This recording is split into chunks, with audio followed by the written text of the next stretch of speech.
सवाल वो भी उठता है कि बानी पीटीआई हिरासत में थे, फिर वो जो हिरासत में जिन्होंने लिया था फिर उन पे भी तो क्वेश्चन रेज होता है कि किस तरह से मामला, कैसे कनेक्शन बहाल हो रहा था, एस्टैब्लिश किया जा रहा था। उसको तो छोड़ देना, खाली बानी उनके पास एक बड़ा जवाब है। बानी पीटीआई जब जी वो कहते हैं मैं उस वक्त हिरासत में था, मुझे नहीं पता सारे लोग देखिए। ये तो फिर आपको यही जो अभी जो बात कर रहे हैं अब्दुल्ला, ये बात तो फिर साबित होगी ना जब दूसरे दिन गुड टू सी कहा गया था उनको, बनियाल साहब ने उस वक्त पूछा गया था कि जी आपने ये कल जो हुआ आपने इस वाक़े को समझते हैं क्या हुआ? कहते मुझे पता ही नहीं। उन्होंने कहा जी अच्छा इतना बड़ा वाक़या हुआ आप इसको कंडेम करते हैं? कहते जी मैं जब जानते ही तो मैं कैसे कंडेम करूँ।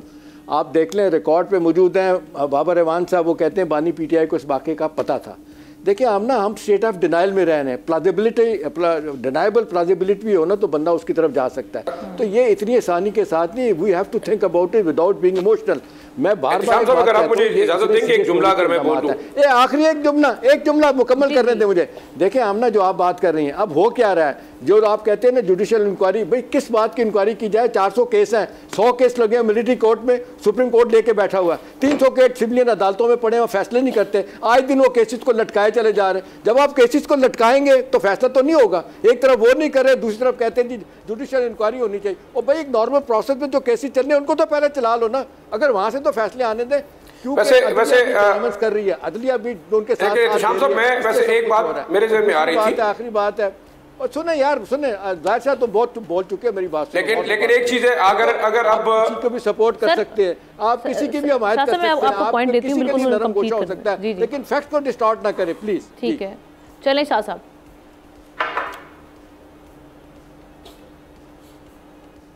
नहीं, मैं असल में शाम साहब की बात बिल्कुल ठीक है, लेकिन अगर कल अब बानी पीटीआई राजी हो जाए प्रेस कॉन्फ्रेंस करने में, तो आपके ख्याल से वही लिखी हुई प्रेस कॉन्फ्रेंस ये कर देंगे तो आप उनको माफ कर देंगे फिर?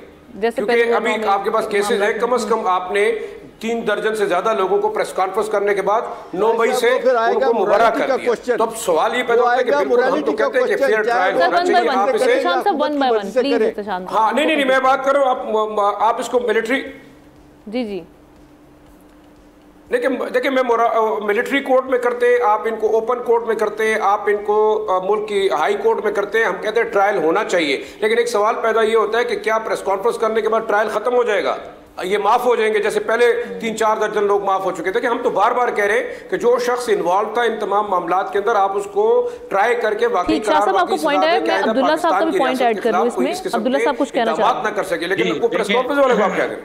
देखें आमना बीबी, बात यह है, सीधी सी बात है, हाँ बिल्कुल माफ शायद कर दिया जाए। अगर बलोचों को माफ किया जा सकता है जिन्होंने 28 कत्ल किए हैं, बाकी लोगों को जो है माफ किया जा सकता है, गुलजार इमाम शंबे को माफ किया जा सकता है, सरफराज बंगलजई को माफ किया जा सकता है, लेकिन उन्होंने इकरार जुर्म किया। ये नहीं कहा कि यानी कि आपने चोरी भी की और जूतों समेत आंखों में भी घुसे, ये नहीं होने दिया जाएगा बिल्कुल भी। अगर ये कोई समझ रहा है तो बिल्कुल वो मेरे ख्याल में गलत समझ रहा है, ये नहीं होने देंगे कभी भी। और उसकी वजह यह है कि अगर पाकिस्तान के साथ किसी ने नुकसान पहुंचाया, और इतना ज्यादा नुकसान, आप अंदाजा करें कि पूरी कौम को जो है आपने वरगला दिया, पूरे लोगों के अंदर नफरतों के पहाड़ आपने डाल दिए। हद ये हो गई है कि अपने GHQ के ऊपर, अपने जिना हाउस पे, अपने रेडियो पाकिस्तान पे, ISI के ऊपर जुल्फिकार सबको कुछ अगर पहले अब्दुल्ला साहब थोड़े से अल्फाज दुरुस्त कर लें। जी अब्दुल्ला साहब थोड़े से अल्फाज दुरुस्त करें, आपने तो सारे बलोचों को दहशतगर्द करा दे दिया, अल्फाज दुरुस्त कर लें। मैंने उन सारों का कहा बोला है आपने?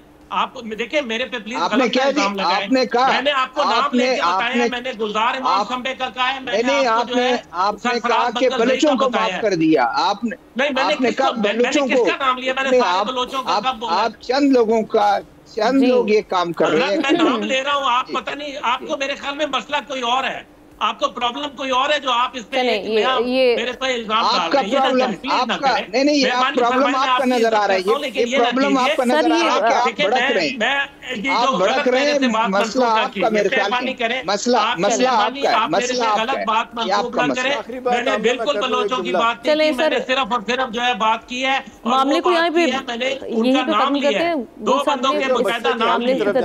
एहतशाम साहब कुछ कह रहे हैं। जी एहतशाम साहब, देखिए मैं सिर्फ ये कह रहा हूँ, एक बात में वजन है कि जो जाहिर शाह बात कर रहे थे ना कि जी कल ये फैसला हो जाएगा, भाई आप अपना जुर्म तो मानेंगे ना, माफ़ी तो तभी उसी सूरत में होती है कि जब आप कहें कि जी मुझसे गलत हुआ। आप तो मानने के लिए तैयार ही नहीं है। आप तो ना सिर्फ ये कहते बल्कि कहते हैं आपने फ़ौज ने खुद ये करवाया। हम ना 200 जगहों पे आप इतना कुछ खिलवाड़ करें जो मोदी और उसके साथी नहीं कर सके, आपका क्या ख्याल है वो पी जाएंगे? ये वो रेड लाइन है, मैं आपको बताऊं, खुदा ना खास्ता इससे मुल्क को भी नुकसान होगा। सब्सक्राइब करें और बेल दबाएं ताकि कोई खबर रह न जाए।